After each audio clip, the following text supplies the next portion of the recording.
পরিবেশের প্রধান দুইটি উপাদান হলো জীব এবং জড়। যাদের প্রাণ আছে তারা জীব। এই জীব জগৎকে দুইটি ভাগে ভাগ করা যায়, একটা উদ্ভিদ আর একটা প্রাণী।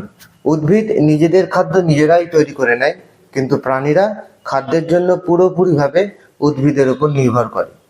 অনুকূল পরিবেশে পৃথিবীতে প্রথম জন্ম হয়েছিল উদ্ভিদের।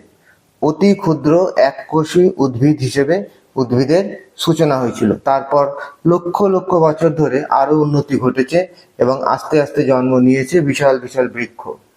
উদ্ভিদ সৃষ্টির পর সৃষ্টি হয়েছে প্রাণীর, আর সবার শেষে সৃষ্টি হয়েছে মানুষের। নিজের খাদ্য নিজেরাই তৈরি করে বলে উদ্ভিদ স্বভোজী।